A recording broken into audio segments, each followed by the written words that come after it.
सभी छोटे बड़े पदाधिकारियों एवं कार्यकर्तागण, आज आप लोग उत्तर प्रदेश में विधानसभा के लिए हो रहे आम चुनाव में कोरोना नियमों का पालन करते हुए अपनी पार्टी के उम्मीदवारों के समर्थन में मुझे सुनने के लिए यहाँ इकट्ठा हुए हैं, तो उसके लिए मैं आप सभी लोगों का हार्दिक दिल से आभार प्रकट करती हूँ। और अब मैं सबसे पहले अपनी पार्टी के संबंध में ये कहना जरूरी समझती हूँ कि हमारी पार्टी ये चुनाव उत्तर प्रदेश की लगभग सभी विधानसभा की सीटों पर अकेले अपने बलबूते पर ही पूरी तैयारी व दमदारी के साथ यहाँ सन 2007 की तरह फिर से अपनी पार्टी की पूर्ण बहुमत की सरकार बनाने के लिए लड़ रही है,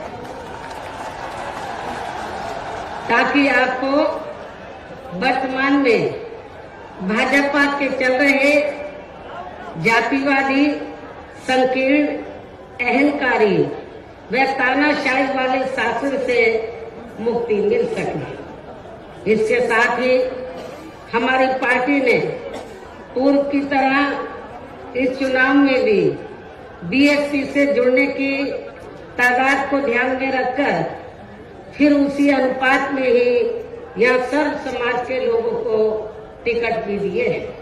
और अब इस चुनाव में आप लोगों को अपना वोट कांग्रेस, बीजेपी, सपा व अन्य विरोधी पार्टियों को न देकर केवल अपनी एकमात्र हितैषी पार्टी बीएसपी को ही देना क्यों जरूरी है, इसे आप लोगों को समझना होगा। हालांकि इस संदर्भ में आप लोगों को ये मालूम है कि आजादी के बाद शुरू में काफी लंबे समय तक केंद्र व उत्तर प्रदेश सहित देश के अधिकांश राज्यों में भी कांग्रेस पार्टी की ही अकेले यहाँ सरकारें रही हैं, किंतु इनकी गलत नीतियों व गलत कार्य प्रणाली की वजह से ही अब ये पार्टी केंद्र के साथ साथ बहुत पहले ही उत्तर प्रदेश की सत्ता से भी बाहर हो गई है। इसके साथ ही ये पार्टी जबरदस्त जातिवादी होने के कारण शुरू से ही हर मामले में यहाँ दलित, आदिवासी व अन्य पिछड़ा वर्ग विरोधी पार्टी भी रही है और अभी भी है, जिस कारण केंद्र में रही इस कांग्रेस पार्टी की सरकार ने इन वर्गों के मसीहा व भारतीय संविधान के मूल निर्माता परम पूज्य बाबा साहब डॉक्टर भीमराव अम्बेडकर को भारत रत्न की उपाधि से भी सम्मानित नहीं किया था, जिसके लिए वो हर प्रकार से पात्र भी थे। इतना ही नहीं बल्कि इनकी मूवमेंट को आगे बढ़ाने के लिए अपनी पूरी जिंदगी समर्पित करने वाले मान्यवर श्री कांशीराम जी के देहांत होने पर भी केंद्र में उस समय इसी कांग्रेस पार्टी की रही सरकार ने उनके सम्मान में एक दिन के लिए भी राष्ट्र शोक घोषित नहीं किया था, तथा न ही इस पार्टी की रही सरकार ने पिछड़े वर्ग की आरक्षण संबंधी मंडल कमीशन की रिपोर्ट को भी लागू किया था, जिसे फिर बीएसपी ने अपने कड़े संघर्ष रखकर प्रयासों से केंद्र में रही श्री बीपी सिंह की सरकार से ही लागू करवाया था। साथ ही इसी सरकार में ही बाबा साहब डॉक्टर भीमराव अम्बेडकर को भी भारत रत्न की उपाधि से सम्मानित किया गया था, जो इनके अपार अनुयायियों की वर्षों से ये दिली चाहत भी थी। लेकिन अब केंद्र व अधिकांश राज्यों की भी सत्ता से बाहर होने के बाद यही कांग्रेस पार्टी खासकर दलितों, आदिवासियों व अन्य पिछड़े वर्गों के वोटों की खातिर आए दिन किस्म किस्म की नाटकबाजी करती रहती है, जबकि इन वर्गों के मामले में इस पार्टी की सच्चाई तो ये है कि कांग्रेस पार्टी जब सत्ता में होती है और इनके अच्छे दिन होते हैं तो तब इस पार्टी को इन वर्गों का विकास व उत्थान आदि याद नहीं आता है तथा न ही इनको महिलाओं की भी भागीदारी याद आती है। इतना ही नहीं बल्कि इस पार्टी के बाद खासकर यहाँ सपा व बीजेपी आदि की बनी सरकार में भी यूपी की जनता हर मामले में व हर स्तर पर काफी ज्यादा दुखी रही है।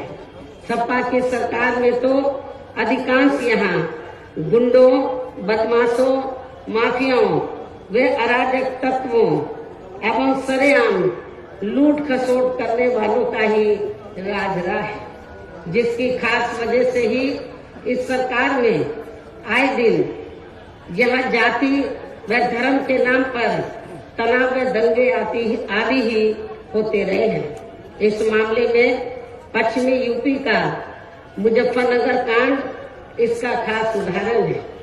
प्रदेश में विकास के कार्य भी ज्यादातर यहाँ एक विशेष क्षेत्र व एक विशेष समुदाय के लोगों तक ही सीमित होकर रह गए हैं। और इतना ही नहीं, सपा की सरकार के चलते दलित व अति पिछड़े वर्गों के लोगों के साथ तो हर स्तर पर सोतेला रवैया अपनाया गया है। आप लोगों को ये मालूम है कि जब सपा पावर में आई तो सपा सरकार ने एक काम ये किया सबसे पहले सत्ता में आते ही कि हमारी पार्टी की सरकार ने जो दलित और अन्य पिछड़े वर्ग में समय समय पर संत गुरु और महापुरुष हुए तो उनको आदर सम्मान देने के मकसद से, उद्देश्य से हमारी पार्टी की सरकार ने जिन नए जिलों के नाम इनके नाम से रखे, नई योजनाओं के नाम इनके नाम से रखे तो उनको बदल दिया। और इतना ही नहीं, मैं सरकारी कर्मचारियों को भी ये बताना चाहती हूँ कि जब पदोन्नति में आरक्षण को लेकर तो पार्लियामेंट में बिल आया तो यही समाजवादी पार्टी थी जिसने इस बिल को फाड़ दिया था और इस बिल को पास नहीं होने दिया ताकि जो दलित वर्ग के लोग हैं उनको पदोन्नति में आरक्षण की सुविधा न मिल सके। ये समाजवादी पार्टी का कैरेक्टर है, चाल चरित्र है। इसी प्रकार भाजपा सरकार की भी नीतियां व कार्यशैली अधिकांश यहाँ जातिवादी, पूंजीवादी एवं आरएसएस के संकीर्ण एजेंडे को ही लागू करने पर टिकी रही है, जिससे प्रभावित एवं शिकार हुए लोगों का इस सरकार में सही से विकास व उत्थान आदि नहीं हो सका है। साथ ही इनका हर स्तर पर काफी ज्यादा उत्पीड़न भी किया गया है। धर्म के नाम पर हमेशा यहाँ तनाव व नफरत आदि का वातावरण ही बना रहा है, ये किसी से छिपा नहीं है। प्रदेश में हर प्रकार के अपराध भी काफी ज्यादा बढ़े हैं। खासकर दलित व महिलाएं भी इस सरकार में कतई भी सुरक्षित नहीं रही है, लेकिन मीडिया में इनके आंकड़ों को ज्यादातर दबा दिया जाता है। आपके आगरा में तो इतना बुरा हाल है दलितों का कि पुलिस की कस्टडी में तो दलित वर्ग के एक नवयुवक को मार दिया जाता है, ये भी किसी से छिपा नहीं है। इसके अलावा प्रदेश में गरीबों, मजदूरों, बेरोजगारों व अन्य मेहनतकश लोगों के साथ साथ दलितों, आदिवासियों, अन्य पिछड़े वर्गों, मुस्लिम एवं अन्य धार्मिक अल्पसंख्यक समाज के लोगों के हित व कल्याण के लिए वर्षों से जो भी यहाँ सरकारी योजनाएं चल रही थी तो उनका भी इन्हें इस सरकार में सही से पूरा लाभ नहीं मिल सका है। खासकर दलितों व पिछड़ों को आरक्षण का भी पूरा लाभ नहीं मिल सका है, क्योंकि इन्होंने ज्यादातर सरकारी कार्य प्राइवेट सेक्टर के जरिए ही कराए हैं, जिसमें इनके लिए आरक्षण की कोई भी व्यवस्था नहीं है। सरकारी नौकरियों में भी इनका आरक्षण का कोटा भाजपा सरकार में भी पूरा नहीं किया गया है। मुस्लिम व अन्य धार्मिक अल्पसंख्यक समाज के लोगों के साथ तो बीजेपी की सरकार में अधिकांश इन्होंने पक्षपात वाला रवैया ही अपनाया है। इतना ही नहीं, बल्कि इस बार बीजेपी की सरकार में अपर कास्ट समाज में से विशेषकर प्रबुद्ध वर्ग भी हर मामले में अपने आप को काफी ज्यादा उपेक्षित रहा है। इसके अलावा इनकी गलत आर्थिक नीतियों के कारण यहाँ गरीबी, बेरोजगारी व महंगाई आदि भी काफी ज्यादा बढ़ी है। खासकर चुनाव घोषित होने से पहले तो डीजल, पेट्रोल व रसोई गैस आदि की आए दिन बढ़ी कीमतों ने भी जनता की काफी ज्यादा मुश्किलें बढ़ाई हैं, और ऐसा लगता है कि चुनाव खत्म होने के बाद उन्हें इनकी कीमतें बढ़ा दी जाएंगी। इसके साथ साथ उत्तर प्रदेश सहित पूरे देश के किसान भी केंद्र सरकार की गलत नीतियों के कारण काफी ज्यादा दुखी व परेशान रहे हैं, और अभी भी परेशान है। प्रदेश में बेरोजगार लोगों को रोजगार नहीं मिलने के कारण ही ज्यादातर इनको पलायन भी करना पड़ा है। आप लोगों को ये मालूम है, आजादी के बाद कांग्रेस पार्टी लंबे अरसे तक यहाँ सत्ता में रही, लेकिन यहाँ रोटी रोटी के साधन नहीं मिलने के कारण बड़े पैमाने पर इनका पलायन हुआ। ये लोग पलायन करके चले गए, और इसके साथ ही जब बीजेपी पावर में आई तो आप लोगों को मालूम है कि ये सिलसिला जारी रहा, और कोरोना काल में जो लोग बाहर के राज्यों से वापिस आ गए, जब उनको रोटी रोटी के साधन नहीं मिले तो उन्हें पुनः पलायन करना पड़ा। मुजफ्फरनगर में भी बड़े पैमाने पर सपा सरकार में लोगों को पलायन करना पड़ा। तो ये तीनों पार्टियों की जो सरकारें हैं, चाहे कांग्रेस सत्ता में रही हो, चाहे समाजवादी पार्टी, चाहे बीजेपी, इन सभी पार्टियों की सरकारों में किसी न किसी कारणवश जो दुखी पीड़ित लोग हैं, खासकर बेरोजगार लोग हैं, उनको पलायन करना पड़ा है। इस प्रकार से इन सभी विरोधी पार्टियों की नई सरकारों में शुरू से ही यहाँ यूपी की जनता काफी ज्यादा दुखी व परेशान रही है। खासकर कोरोना महामारी के दौरान तो इन सभी की हालत और भी ज्यादा खराब हो गई है। ऐसे में इन सभी विरोधी पार्टियों की रही सरकारों से निजात पाने के लिए अब इस चुनाव में यहाँ प्रदेश की जनता को अपनी एकमात्र हितैषी पार्टी बहुजन समाज पार्टी की ही सरकार बनाना बहुत जरूरी है, जिसने अपने चारों रहे शासनकाल के दौरान बिना पक्षपात व भेदभाव आदि के यहाँ कमजोर एवं उपेक्षित वर्गों के लोगों के साथ साथ सर्व समाज में से गरीबों, मजदूरों, बेरोजगारों, किसानों, व्यापारियों, कर्मचारियों, वकीलों एवं अन्य मेहनतकश लोगों के साथ ही युवाओं, छात्रों, महिलाओं व बुजुर्गों आदि के भी विकास एवं उत्थान के लिए अनेक ऐतिहासिक एवं महत्वपूर्ण कार्य किए हैं। इसके अलावा बीएसपी की रही सरकार में दलित एवं अन्य पिछड़े वर्गों में जन्मे अपने महान संतों, गुरुओं व महापुरुषों आदि को भी विभिन्न रूपों में पूरा आदर सम्मान दिया गया है, जिनकी यहाँ सभी विरोधी पार्टियों की रही सरकारों में काफी ज्यादा उपेक्षा की गई है। इसके साथ साथ बीएसपी की सरकार में पूर्व की तरह ही यहाँ सभी वर्गों, धर्मों व विभिन्न क्षेत्रों में लगे लोगों के हितों में भी फिर से ऐतिहासिक कार्य किए जाएंगे।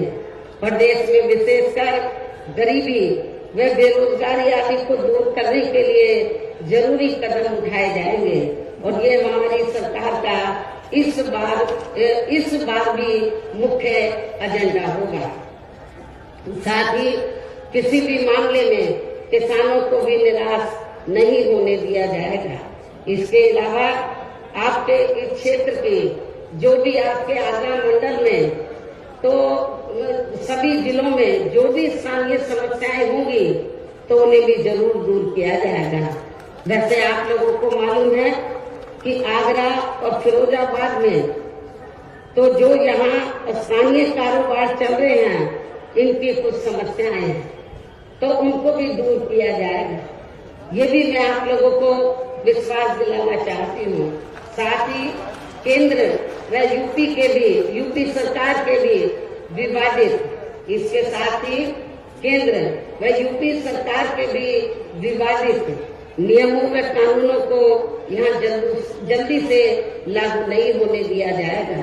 इतना ही नहीं बल्कि बीएसपी की रही सरकार में जिन महान संतों, गुरुओं एवं महापुरुषों आदि के आदर सम्मान में व उनके नाम पर जनहित की जो अनेकों योजनाएं शुरू की गई थी, साथ ही नए जिलों के नाम भी रखे गए थे, तो उन्हें अधिकांश, जैसा कि मैंने आप लोगों को बताया कि उन्हें अधिकांश सपा सरकार द्वारा बदल दिया गया है, जिससे उनके प्रति इनकी हीन व जातिवादी मानसिकता भी साफ झलकती है तथा जिन्हें फिर बीएसपी की सरकार बनने पर जरूर बहाल कर दिया जाएगा।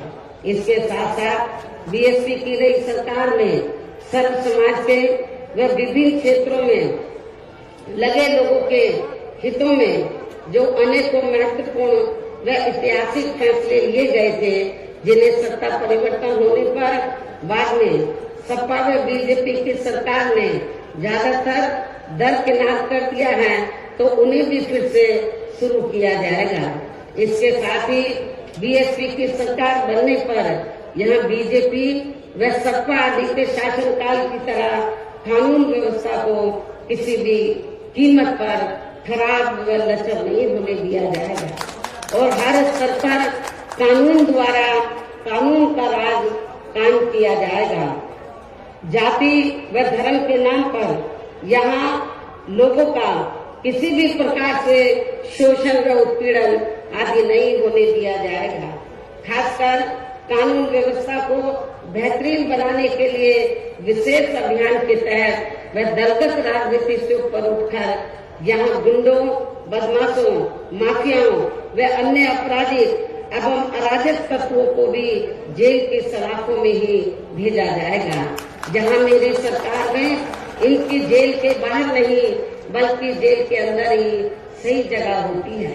इतना ही नहीं बल्कि जाति, धर्म व राजनीतिक द्वेष की भावना के तहत जिन लोगों को खासकर धरना प्रदर्शन आदि के नाम पर जबरदस्ती गलत धाराओं में फंसाकर उन पर अनेकों केस चलाए हुए हैं वर्तमान भाजपा सरकार में, तो उन मामलों की भी सही से जांच करा के उनके केस भी खत्म किए जाएंगे।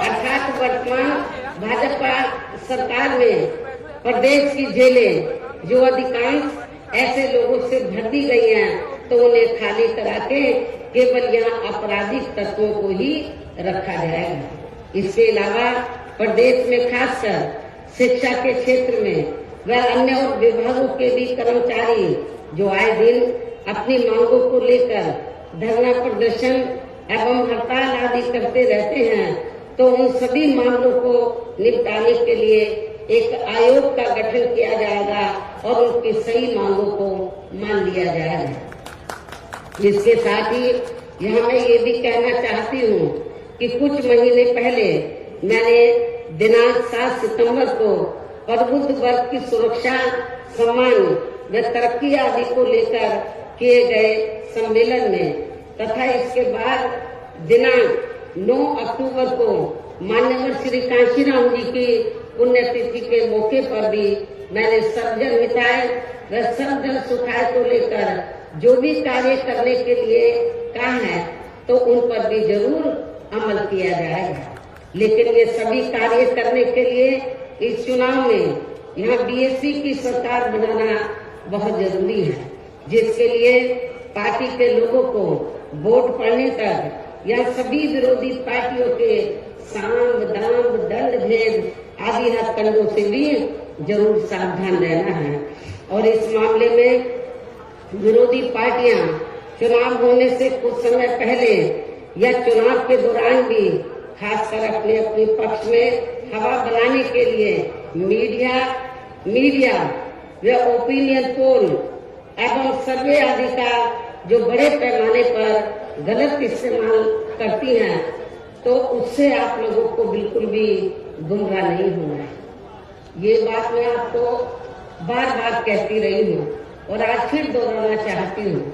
इतना ही नहीं बल्कि इस बार कुछ जातिवादी मीडिया ने इस चुनाव में हमारी पार्टी के लोगों का मनोबल गिराने में भी ये कहकर कोई कसर नहीं छोड़ी है कि इनके नेता कहीं नजर नहीं आ रही है।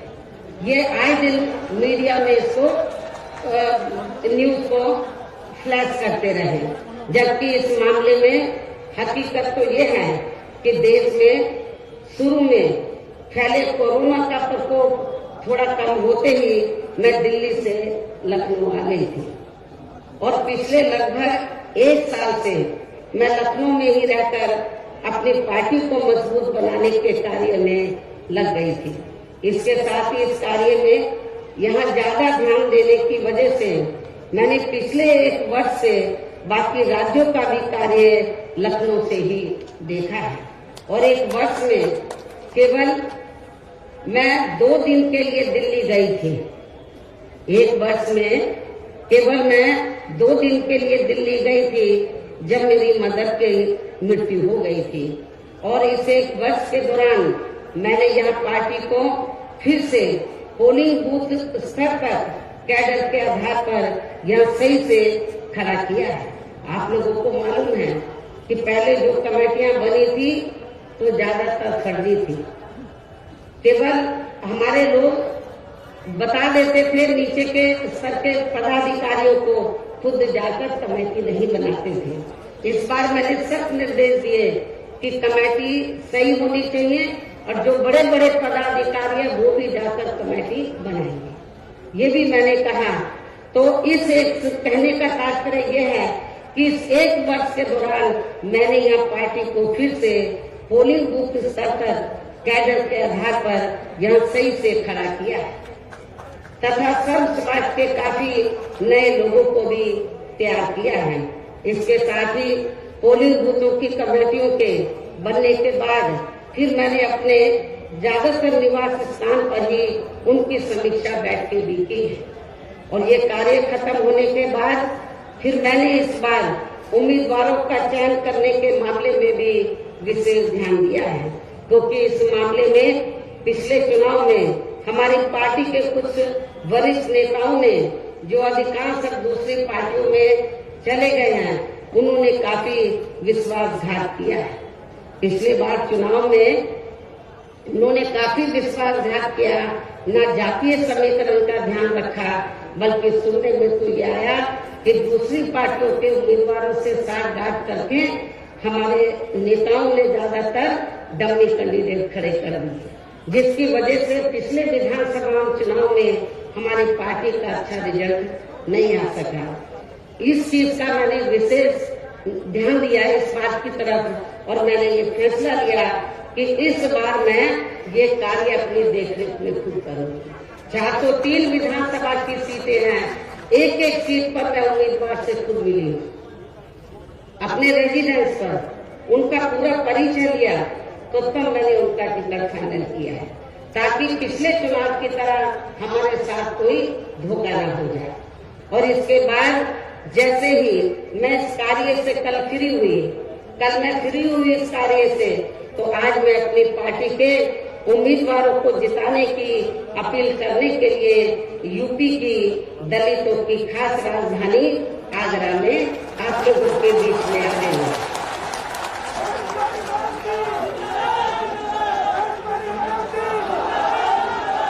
लेकिन मुझे भी लेकिन मुझे भी पूरे यूपी में अपने खासकर दलित वर्ग के लोगों पर ये नाज है कि वे मीडिया के दुष्प्रचार पर कि इनके नेता कहाँ हैं उससे कतई भी गुमराह नहीं हुए और अपने कार्य में पूरे जी जान से डटे रहे, जिसके कारण इस दौरान बाकी जातियों के लोग भी बीएसपी में बड़े पैमाने पर जुड़े हैं। जब वीकर सेक्शन के लोग, दलित वर्ग के लोग बड़े पैमाने पर कैडर के आधार पर जुड़े, जिसकी तरफ मैंने विशेष ध्यान दिया, तो फिर जो बाकी जातियां हैं वो भी बड़े पैमाने पर बीएसपी में जुड़ी है। और अब इस बार चुनाव में फिर से मैं मीडिया बंधुओं को ये बताना चाहती हूँ, जो ये गलत खबर दिखाते रहे कि बहन जी की तरह है, बहन जी इसी काम में लगी थी। इनको मैं बताना चाहती हूँ चुनाव की तैयारी में लगी हुई थी। और अब मैं मीडिया बंधुओं को ये बताना चाहती हूँ कि अब इस बार चुनाव में फिर से सन 2007 की तरह बीएसपी का चौंकाने वाला रिजल्ट आएगा। ये भी मैं मीडिया बंधुओं को बताना चाहती हूँ। आप लोगों को याद होगा कि जब सन 2007 में विधानसभा का आम चुनाव हुआ था, तो उस दौरान मीडिया इस बात के चुनाव की तरह बीएसपी को कहीं आंकता नहीं था। और बीएसपी के बारे में क्या बोलता था, इनका ओपिनियन पोल, सर्वे आदि क्या बोलता था कि बीएसपी तीसरे नंबर पर रहेगी। जब रिजल्ट आया तो बीएसपी नंबर 1 पर आई और एब्सोल्यूट मेजॉरिटी की सरकार बनी। और मुझे तो लग रहा है ऐसा इस बार भी होने वाला है।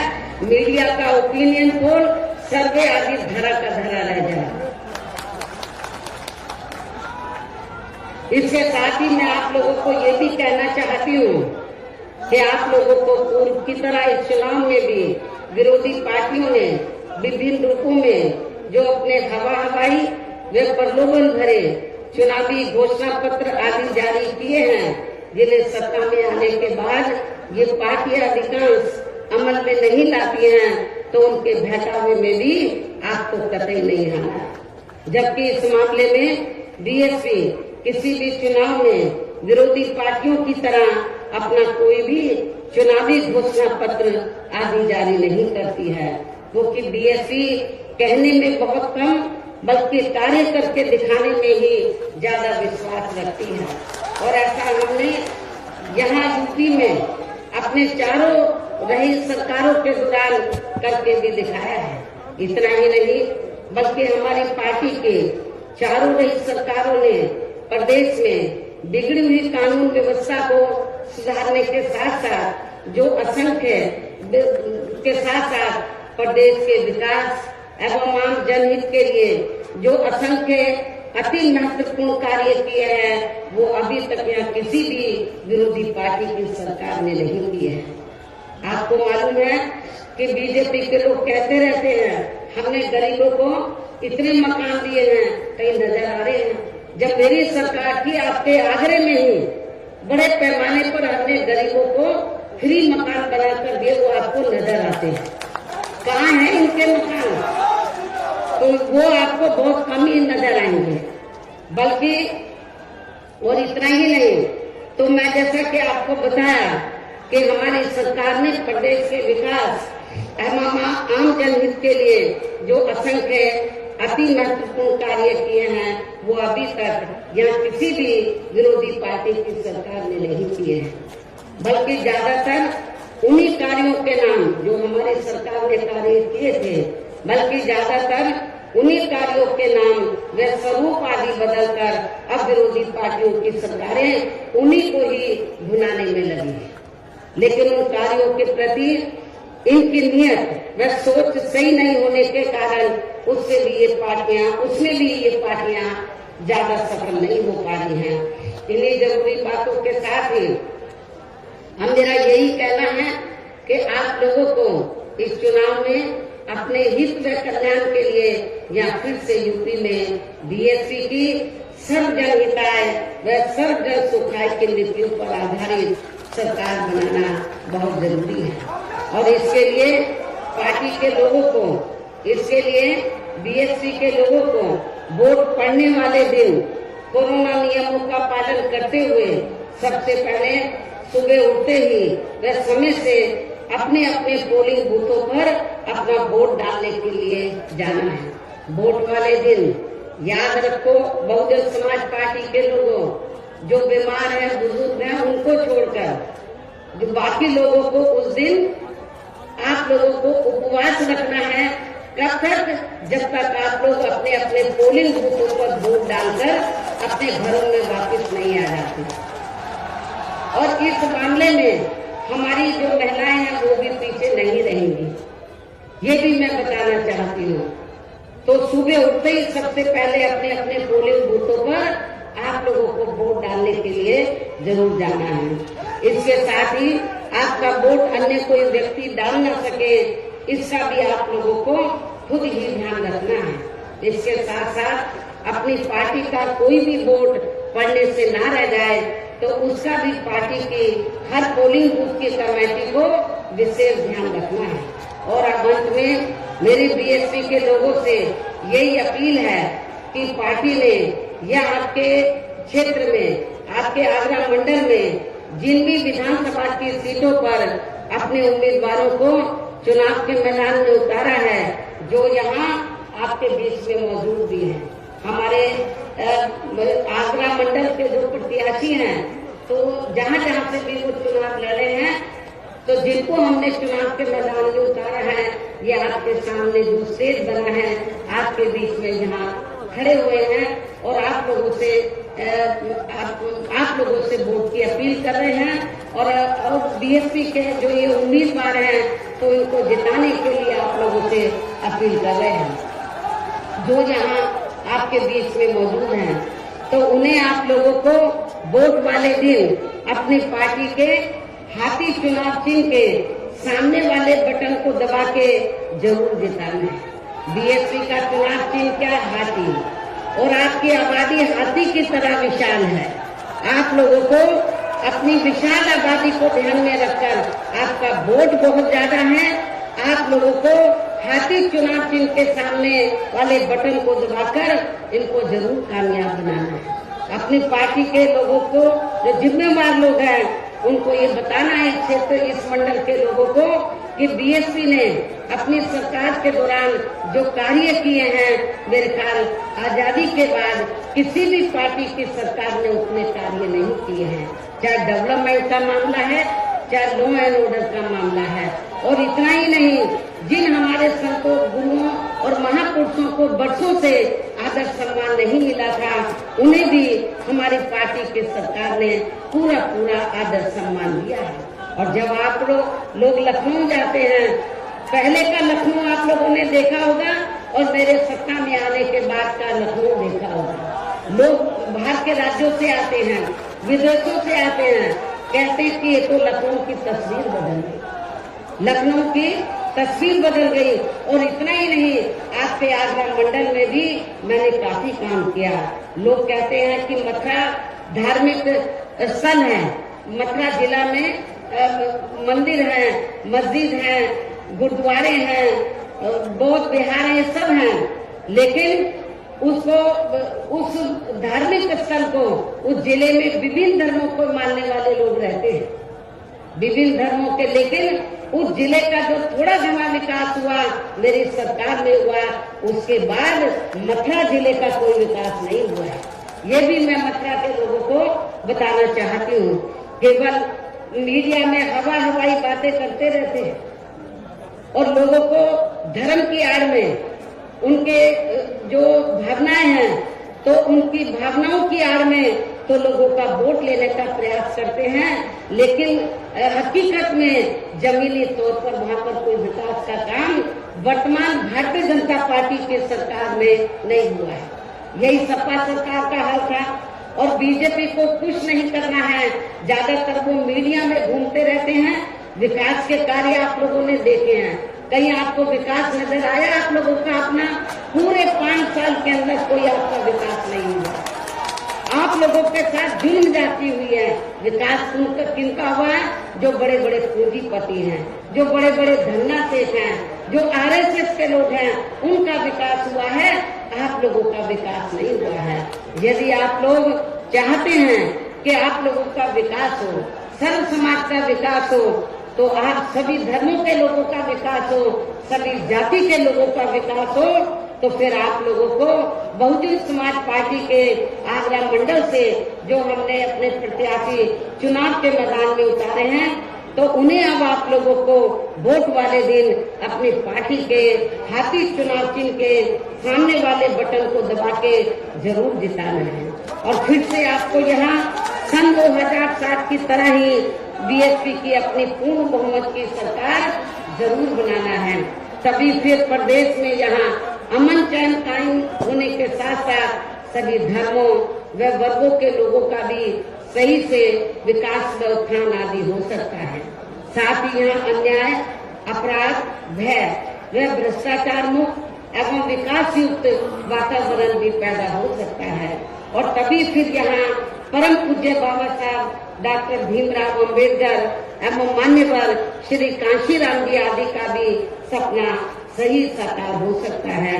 और इस उम्मीद के साथ ही अब मैं यही कहना चाहूंगी, क्या कहना चाहूंगी कि अब आपको हर पोलिंग बूथ को जिताना है, बीएसपी को सत्ता में लाना है। आप लोगों को हर पोलिंग बूथ को जिताना है, बीएसपी को सत्ता में लाना है। इस विश्वास के साथ ही अब मैं पुनः अपनी पार्टी के उम्मीदवारों को जिताने की पुरजोर अपील करते हुए अपनी बात यही समाप्त करती हूँ। जय भीम, जय भारत।